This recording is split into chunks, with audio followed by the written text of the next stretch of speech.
question. Like, if you have a friend who like just bought the game and you've been playing for 3 months, can you play with your character and kind of down level your character to their level so you have a similar experience? It's kind of like a sidekicking or reverse sidekicking system. Yeah. I really love sidekicking systems and reverse sidekicking systems, so we might consider adding something like that in the future, but not at release. Okay.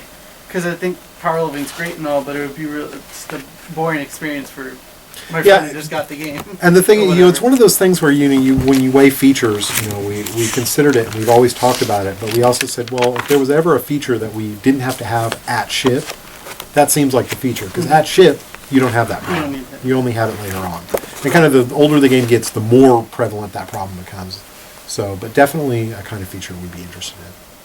That in mind, him and I were playing together in the co-op, and I joined the game with a brand new character, and it kind of bumped me to the quest that he was on. Mm-hmm. So wouldn't that mean that you could theoretically rush people? I mean, if you have somebody, and that's okay? You could, in theory, rush people. The difference between Diablo 3 and Diablo 2 is Diablo 2, it was pretty beneficial to take a low-level character to a high-level area and just kill mobs with them just hanging around.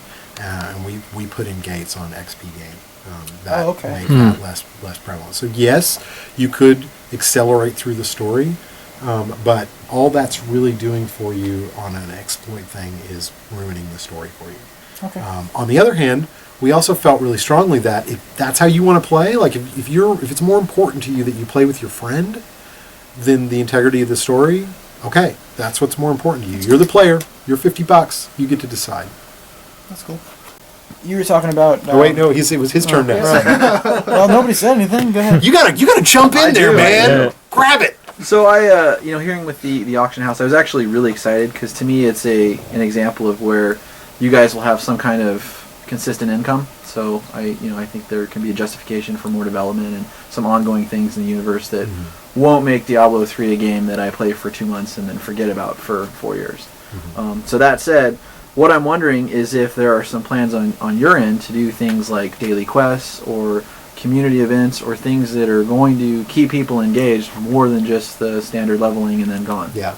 Well, we've talked a lot about what we want to do for in-game and also for continued play, and we do have some ideas, and some of them of which will make it into the shipping product, of which we would talk about if we played them a little bit more. So we haven't really locked them down enough that I feel comfortable talking about.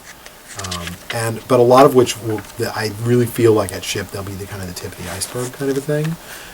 In terms of exactly what we're going to do, we honestly don't know because we haven't really seen how the community interacts with the game. And I really would like to build out that future based on how people playing the game and us seeing like how people like to play, what we think will be most fun. Diablo's not really a game about questing.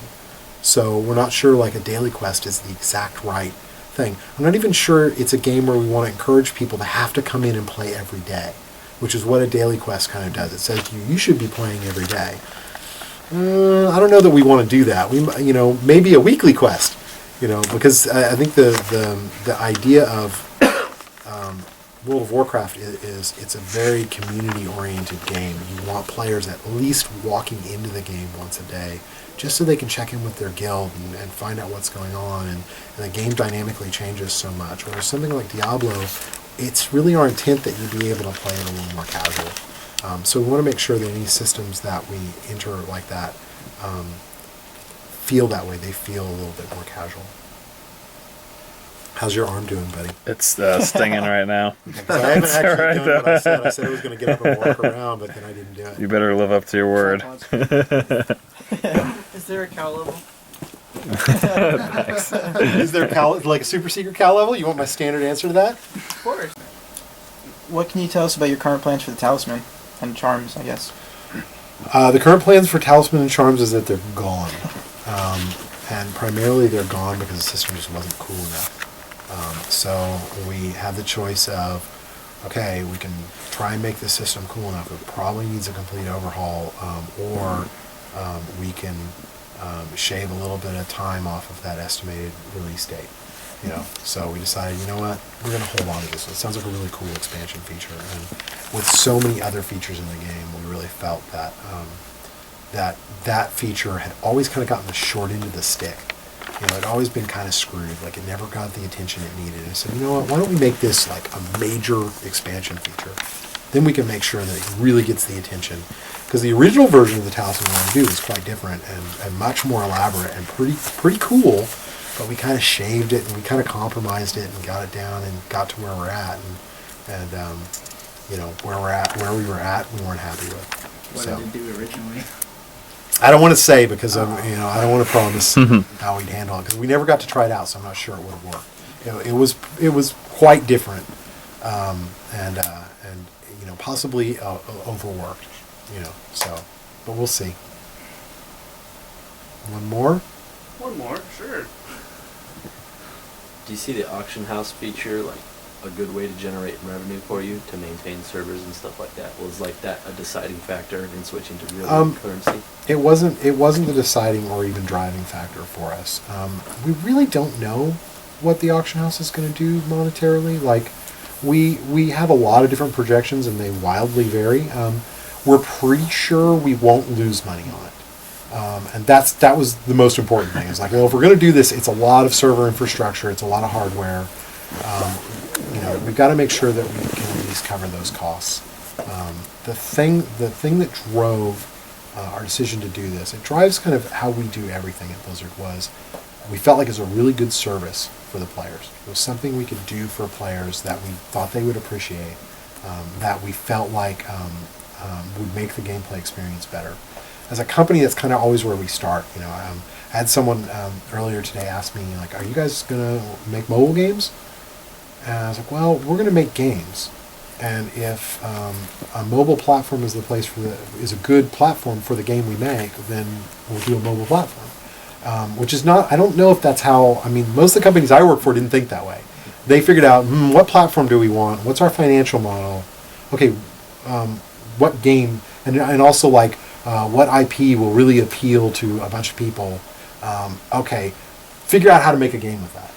And we go completely the other way, like, oh man, it would be really cool to make this game. Okay, well, how that's cool, let's make that game. And that's really where we start. We start making it, and once we decide that the game is pretty cool, then we go, okay, how can we make sure we don't lose our shirt on this? You know, and that usually was where we start, and you know, the hopes that it will make a lot of money, but we're not too worried. We've never been that worried about that, because if you make something really good, the money always follows. And so that's always the better way to approach it every time. Like, what cool thing can we do for the players? What cool game can we make?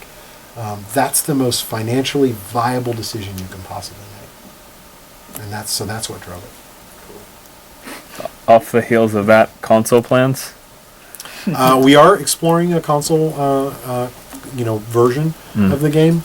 Nothing to announce at this time, but if we can get it to work, it's definitely something we'd like to do, because it's a perfect example of, I think more so than any other game that we make, this is the best suited. This is the best one to do that transfer. It's the one that will make the transfer the easiest.